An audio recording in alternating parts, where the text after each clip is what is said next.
Hello guys, welcome back to another video. Finally JLW 2024 online কাউন্সেলিঙৰ schedule যোনটো হেতু প্ৰকাশ কৰিছে ডিটি ৱেবছাইটৰ ফালৰ পৰা ঠিক আছে তো আজি ভিডিওটোৰ মাধ্যমে গুটেখিনি ইনফৰমেশন দিবলৈ চেষ্টা কৰিম যে আপোনালোকে যিসকলে থাৰ্ড সেমিষ্টাৰত বিটেক এডমিশন ল'ব বিচাৰিছে লেটাৰেল এন্ট্ৰিৰ মাধ্যমেৰে যিসকল পলিটেকনিকৰ ষ্টুডেন্ট তেওঁলোকৰ 2024 বৰ্ষৰ মানে যিসকলে JLW 2024 এক্সামটো দিছিলে তেওঁলোকৰ যোনটো অনলাইন কাউন্সেলিং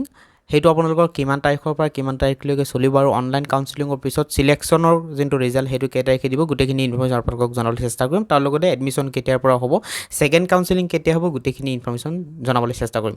সো ইয়াত আপোনালোকে নিশ্চয়কৈ দেখিব পাইছে এই যোনটো নটিফিকেশন হেতু আপোনালোকৰ ডাইৰেক্টৰ অফ টেকনিক্যাল এডুকেশনৰ ফালৰ পৰা প্ৰকাশ কৰিছে যেহেতু JLW বা JMW যোনটো অনলাইন কাউন্সেলিং হেতু ডিটিৰ ফালৰ পৰা বা ডিটিয়ে কন্টাক্ট কৰে ঠিক আছে তো ইয়াত উল্লেখ কৰা হৈছে অনলাইন কাউন্সেলিং শিডিউল 2024-25 যোনটো লিখা আছে আপলোড ডকুমেন্টস মানে আপোনালোকৰ প্ৰথমতে কাউন্সেলিঙৰ কাৰণে ৰেজিষ্ট্ৰেচন কৰিব লাগিব মেইন কথা আপোনালোকে কাউন্সেলিঙৰ কাৰণে ৰেজিষ্ট্ৰেচন কৰিব লাগিব 7 দিন সময়সীমা দিছে ইয়াত উল্লেখ কৰা হৈছে upload document choice filling for branches and engineering college by the candidate to participate in the online counseling মানে আপোনালোকে প্ৰথমতে ৰেজিষ্ট্ৰেচন কৰিবই লাগিব মাষ্ট বি মানে আপোনালোকৰ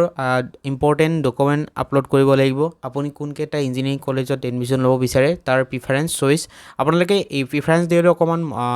সাৱধানে দিব এক নম্বৰ প্ৰিফাৰেন্স মানে আপোনালোকৰ বেষ্ট প্ৰিফাৰেন্স মানে বেষ্ট চইচ এতিয়া আপোনালোকে যদি বেষ্ট চইচ আসাম ইঞ্জিনিয়াৰিং ইনষ্টিটিউটত পঢ়িবলৈ বেছি মন তেনেহলে নিশ্চয়কৈ এক নম্বৰ দিব আৰু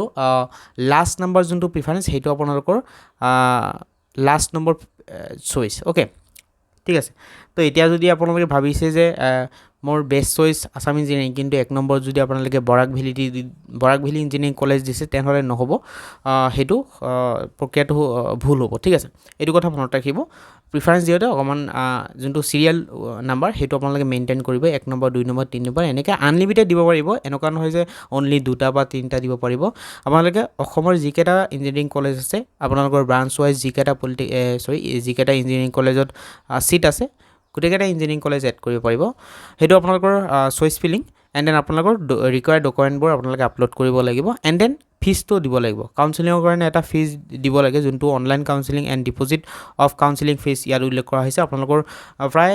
1000 মান ফিজ হ'ব পাৰে হেতু আপোনালোকে নিশ্চয়কৈ গম পাব আৰু পিছত আপোনালোকক ইনফৰমেশনটো জনাম এণ্ড কাউন্সেলিং অনলাইন কাউন্সেলিংটো কেনেকৈ কৰিব লাগিব ইয়াৰ ওপৰত ভিডিও আপোনালোকক ভিডিও আকাৰে জনাম স্টেপ বাই স্টেপ কাউন্সেলিং কৰি দেখুৱাম কেনেকৈ আসলতে কাউন্সেলিং কৰিব লাগে গতিকে সেই ভিডিওটো চোৱাৰ কাৰণে আপোনালোকে চেনেলটো সাবস্ক্ৰাইব কৰক টেকনিক্যাল গাঁৱলী ইউটিউব চেনেলটো তো আপোনালোকক জনাম যে 2024 ইয়াৰৰ যোনটো JLW কাউন্সেলিং প্ৰসেস অনলাইন কেনেকৈ কৰিব লাগিব স্টেপ বাই স্টেপ জনাম ঠিক আছে তো ইয়াত উল্লেখ কৰা হৈছে 16 আগষ্টৰ পৰা 22 আগষ্টলৈকে এইটো সময়সীমা ইয়াৰ এই কেইদিনৰ ভিতৰত আপোনালোকৰ অনলাইন কাউন্সেলিংটোৰ যোনটো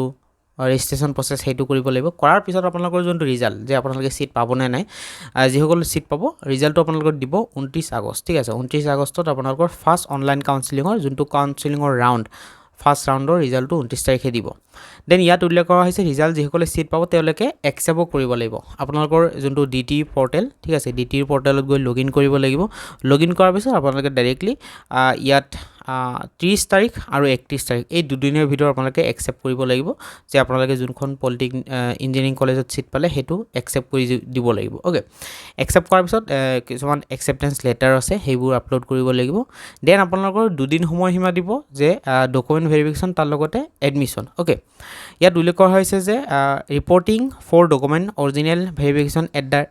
ৰেসপেক্টিভ কলেজ যোনখন ইঞ্জিনিয়াৰিং কলেজত আপোনালোকে সিট পায় সেই ইঞ্জিনিয়াৰিং কলেজত আপোনালোকে ফিজিক্যালি যাব লাগিব এণ্ড যিবোৰ অৰিজিনেল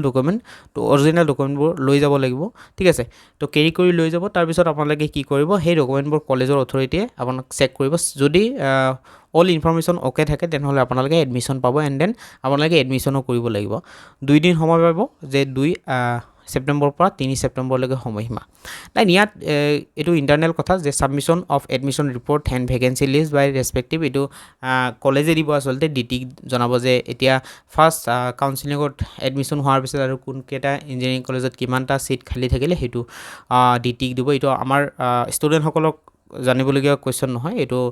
এভয়েড কৰি দিব এটো ইন্টাৰনেল কথা বাকী আপোনালোকৰ ভেকেঞ্চি লিষ্ট মানে ফাৰ্ষ্ট কাউন্সিলিঙত এডমিশ্যন হোৱাৰ পিছতো কিছুমানে ছিট পোৱাৰ পিছতো কেঞ্চেল হৈ যাব কিছুমানৰ মানে কিছুমানৰ ডকুমেণ্টছ নাথাকিব কিছুমানৰ হয়তো বা যেতিয়া কাউন্সিলিং কৰিব যাব মানে কাউন্সিলিঙৰ যোনটো ডকুমেণ্ট ভেৰিফিকেশ্যন তাত কিছুমানৰ NCL নাথাকিব পাৰে OBC কেণ্ডিডেট বা কিছুমানৰ ৰিকুৱাৰ্ড যিবোৰ ডকুমেণ্টছ আছে সেইবোৰ মিছ ইনফৰমেশ্যন থাকিব পাৰে সেইটো কাৰণে ৰিজেক্ট কৰি দিব পাৰে ঠিক আছে তো তেনেকৈ বহুতকেইটা ইঞ্জিনিয়াৰিং কলেজত বা বহুতকেইটা ব্ৰাঞ্চত ছিট খালী হৈ যায় সেই ছিটটো আপোনালোকৰ ভেকেঞ্চি লিষ্টটো 5 ছেপ্টেম্বৰত দিয়া হ'ব যে কিমান ছিট খালী থাকিলে ফাৰ্ষ্ট কাউন্সিলিঙৰ ৰাউণ্ডৰ পিছত দেন আপোনালোকৰ যদি ছিট খালী থাকে নিশ্চয়কৈ এটা কাউন্সিলিং আকৌ কণ্ডাক্ট কৰিব সেই ডেটটো আপোনালোকৰ এতিয়া উল্লেখ কৰা হোৱা নাই সেই কাউন্সিলিংটো আপোনালোকৰ অনলাইনো হ'ব পাৰে নহ'লে স্পট কাউন্সিলিং হিচাপে কনভাৰ্ট কৰি দিব পাৰে স্পট কাউন্সিলিঙৰ বিষয়ে আপোনালোকে নিশ্চয়কৈ অৱগত মানে কলেজৰ কেম্পাছত আচলতে সেইটো কণ্টেক্ট কৰা হয় অফলাইন হয় অনলাইনত কাউন্সিলিংটো নহয় ডাইৰেক্টলি আপোনালোকৰ যোনখন ইঞ্জিনিয়াৰিং কলেজত এডমিশ্যন ল'ব বিচাৰিছে বা যোনখন ইঞ্জিনিয়াৰিং কলেজত ছিট খালী থাকে সেইটো মতে আপোনালোকৰ ডাইৰেক্টলি ভিজিট কৰি কেম্পাছত যিমানকেইটা ষ্টুডেণ্ট থাকিব সেই ষ্টুডেণ্টৰ ভিতৰত আচলতে আপোনালোকৰ কম্পিটিশ্যনটো হ'ব অ'কে তো আজি ভিডিঅ'টোৰ মাধ্যমেৰে আপোনালোকক জনাবলৈ চেষ্টা কৰিলোঁ যে JLW 2024 যোনটো চিডিউল ঠিক আছে সেই চিডিউল মতে আপোনালোকৰ এডমিশ্যন ডেট এণ্ড দেন আপোনালোকৰ অনলাইন কাউন্সিলিঙৰ ডেটসমূহ আপোনালোকক জনাবলৈ চেষ্টা কৰিলোঁ তাৰ লগতে অকণমান প্ৰিফাৰেঞ্চৰ কথাটো আছিলে ক'বলগীয়া দেন আপোনালোকৰ ৰিজাল্ট কেতিয়া দিব ফাৰ্ষ্ট অনলাইন কাউন্সিলিঙৰ দেন ছেকেণ্ড অনলাইন কাউন্সিলিং কেতিয়া হ'ব গোটেইখিনি ইনফৰমেশ্যন দিবলৈ চেষ্টা কৰিছোঁ আশা কৰিছোঁ গোটেইখিনি ইনফৰমেশ্যন পাই গৈছে আপোনালোকৰ যদি কোনো কুৱেশ্যন থাকে নিশ্চয়কৈ কমেণ্ট বক্সত কমেণ্ট কৰিব এনে আপোনালোকে এনেকুৱা ধৰণৰ ইনফৰমেশ্যন যদি পাব বিচাৰে যিহেতু বৰ্তমান নতুনকৈ ষ্টাৰ্ট হ'বহে বা হৈছে থাৰ্ড ছেমিষ্টাৰৰ যোনটো বিটেকৰ JLW কাউন্সিলিংটো ষ্টাৰ্ট ইতিমধ্যে হৈ গৈছে গতিকে ইয়াৰ ওপৰত ইনফৰমেশ্যন আহি থাকিব আপোনালোকক নেক্সট এটা ভিডিঅ'ত আপোনালোকক জনাম যে কাউন্সিলিং কেনেকৈ কৰিব লাগে সেই ভিডিঅ'টোৰ কাৰণে আপোনালোকে যদি ৱেইট কৰি আছে আপোনালোকে চেনেলটো ছাবস্ক্ৰাইব কৰিব আজি ভিডিঅ' চোৱাৰ বাবে বহুত বহুত ধন্যবাদ জনাইছোঁ থেংক ইউ ছ' মাছ আৰু এটা কথা আপোনালোকে JLW হোৱাটছআপ গ্ৰুপত জইন হৈ যাব পাৰে এই ভিডিঅ'টোৰ ডেছক্ৰিপশ্যনত JLW হোৱাটছআপ গ্ৰুপটো যোনটো আমাৰ হেল্পিং ডেস্ক আমাৰ বাই টেকনিকেল গাঁৱলীয়া অ'কে তাত আপোনালোকে জইন হ'ব পাৰে তাত আপোনালোকে বহুত ইনফৰমেশ্যন পাব okay thank you so' much bye by